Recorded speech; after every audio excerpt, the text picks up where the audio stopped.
In this episode, I'll talk about why partnership isn't enough. It's time to claim your cape and be your horse's superhero. So here we go, episode 164, Claim Your Cape.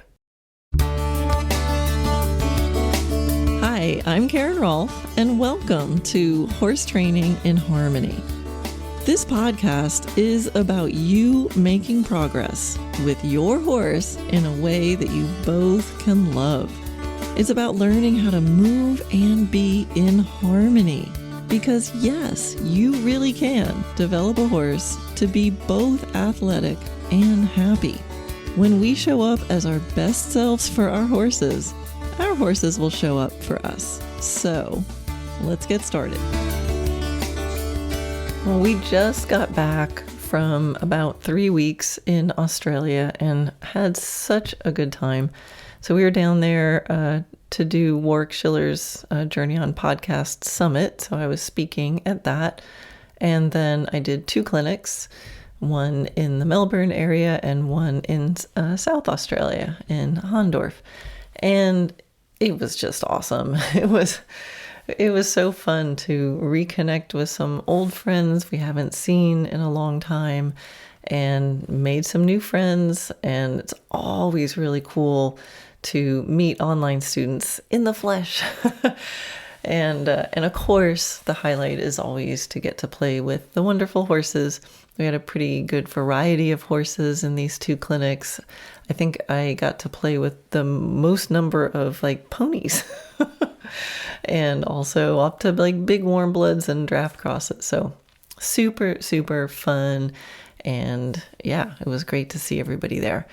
So we did a pretty full on 10 days of the summit meet and greet, then the summit for 2 days, and then the next day an evening session for the clinic, and then 2 days of clinics, and then travel, and then an evening session, and then 2 days of clinic. So it was pretty full on, but I kind of like doing that in a way because I get in the mode, and just sometimes it's easier just to keep that momentum going, and everything with the travel went according to plan, so that's nice.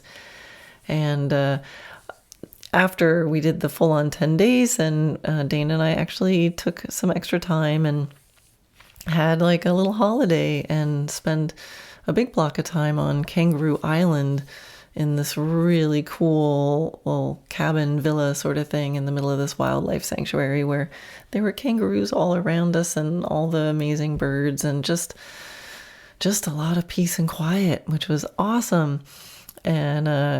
And I was able to really relax. Sometimes I have a little trouble turning the old brain off and really relaxing because, when you love what you do, sometimes when you get some time to think, I start just writing blogs in my head or creating new content or stuff like that. And if I'm not doing that, then often my mind is going back to my animals at home and, thinking about them, missing them, and worrying about them. But really this trip, I was able to just be still and be quiet and sleep well and sleep as long as I needed to and take my time in the morning. And, a lot of that was due to the amazing people that I have back at home to help look after things. So big shout out to Shauna and Becky. I don't know what I would do without you guys. That peace of mind is just so, so invaluable. So thank you, thank you, thank you. And let's see, while in Australia, I learned a bunch of stuff too, like how to do a Tim Tam slam. Somewhere I have a video of that. By the time I had left Australia, I was sure that I had eaten all the Tim Tams that I could possibly want to eat. I was like, nope, not taking any home. That's it. Cut me off. And of course, now that I'm home, I'm like, man, I really wish I had brought some Tim Tams home with me. So anyway, so it was a journey of Tim Tams and coffee. And here's the thing, I gotta say, the coffee in Australia, the average cup of coffee is light years better than the average cup of coffee here in the United States.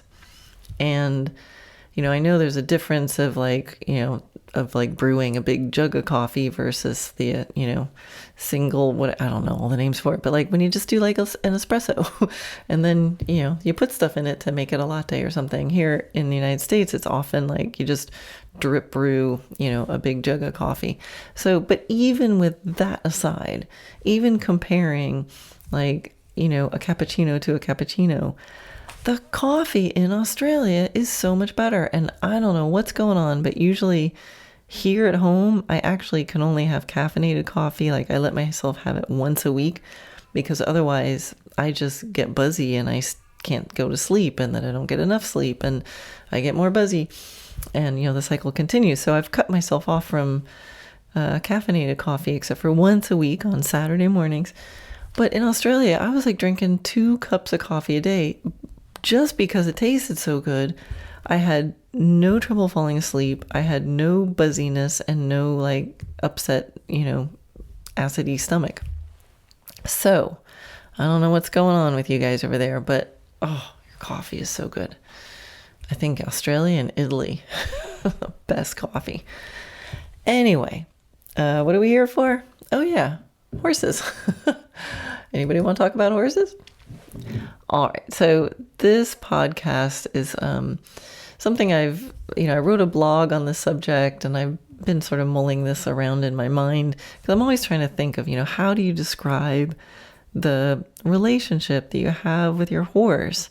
And, when I started years ago, back in like the late 1990s, when I first started getting introduced to, different ways of doing things, and I was changing from control-based training to more communication-based training, I started to make this shift and think about my relationship differently. So systematic methods that relied on obligingness evolved into more the sort of feel-based scenarios where my horses are actually allowed to say no.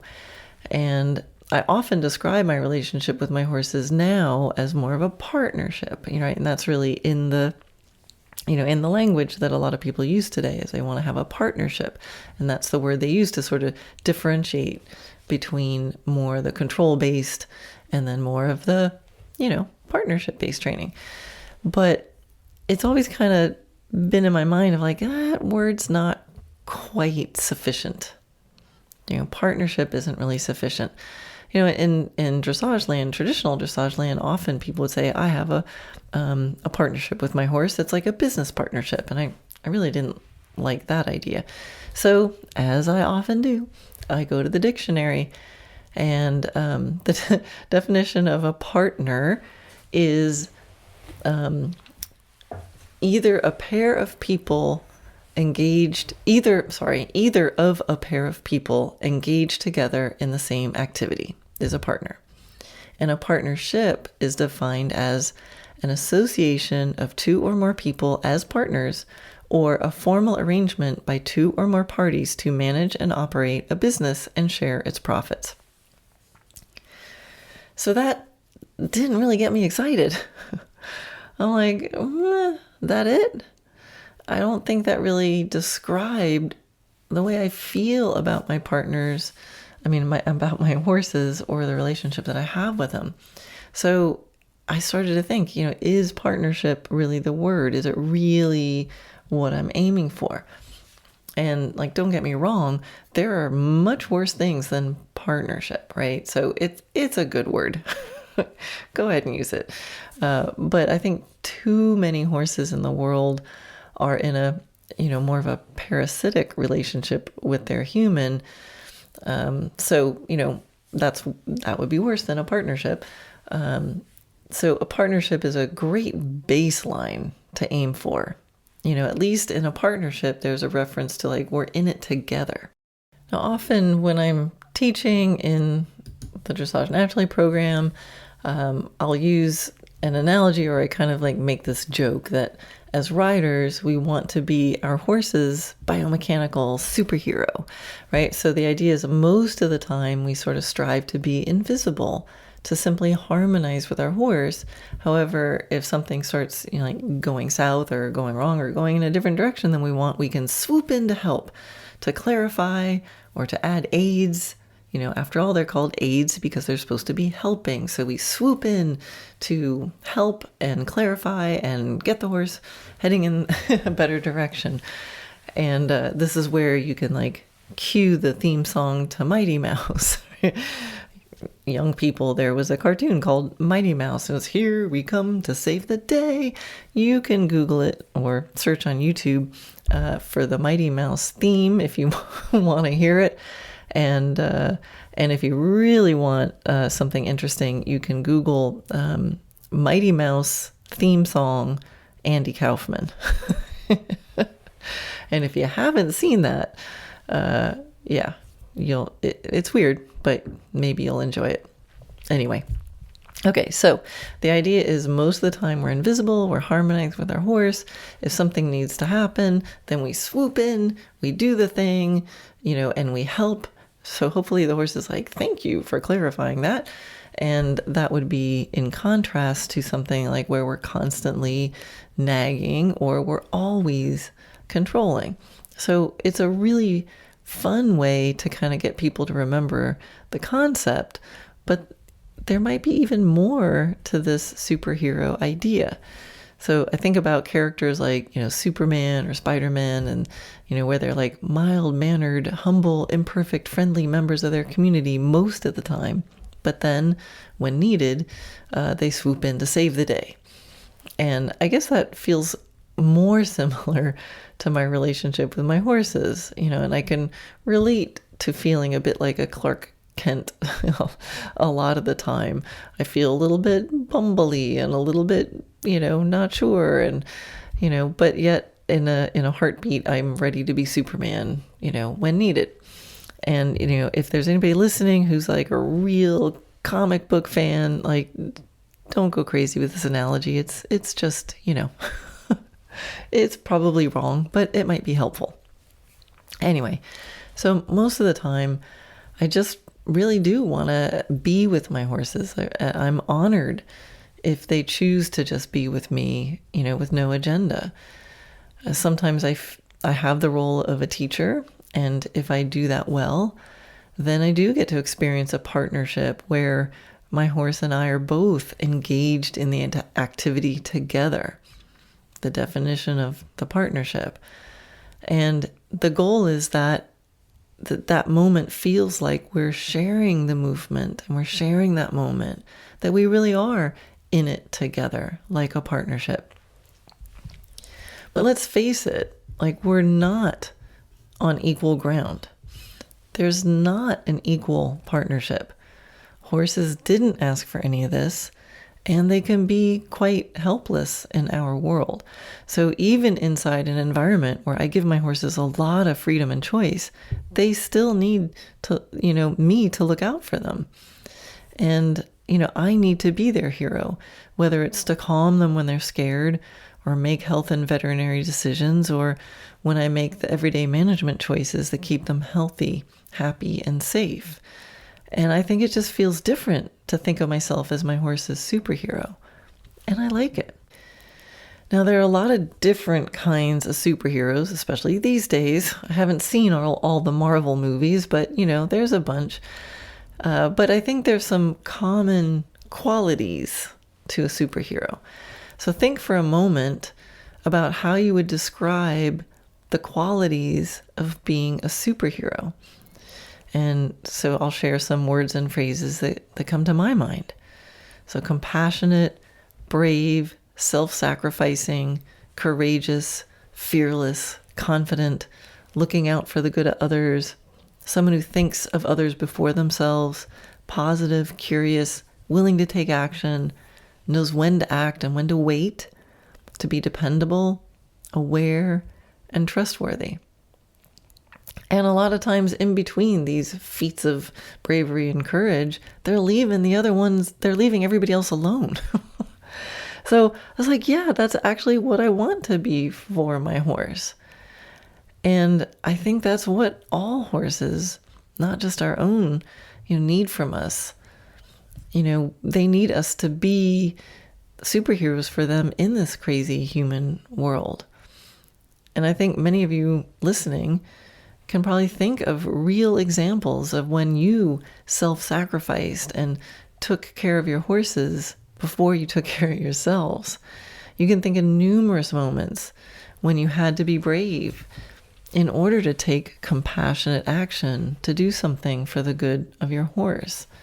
And you know what it's like to stay in a heightened state of awareness, scanning the figurative horizon or the real one, on the watch for things that you need to protect your horse against.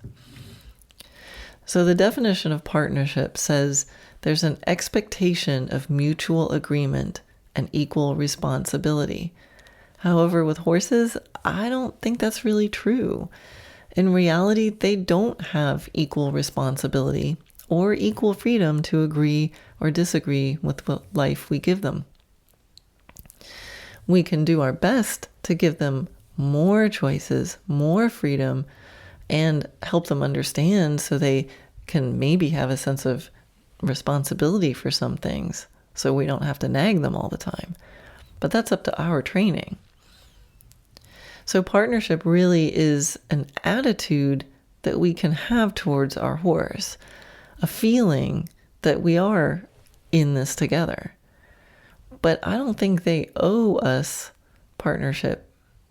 They don't owe partnership back to us. All that our horses need to do is to really just be themselves. So if we are good partners to them, we can enjoy the gift of them letting us experience partnership with them. And with that said, I know many of you have been with a horse that actually was the superhero for you. And I'm lucky enough to be able to think of a few situations like that. Horses that gave me the emotional support. Horses that, we got in a funny situation and man, they saved my butt, right? So that can happen, but they certainly don't owe us that. So it really is up to us to step up and decide to be our best for our horses. So yeah, go ahead and claim your cape. Dare to be more for your horse than just a partner. And it's not about ego. It's really about responsibility. It's not about being perfect. It's about being willing. And it's about recognizing that our life experiences, ours and our horses, are not equal. And as magical as horses are, we humans kind of ultimately have all the control. We have all the power. So we just need to decide, are we going to use that power for good or for evil?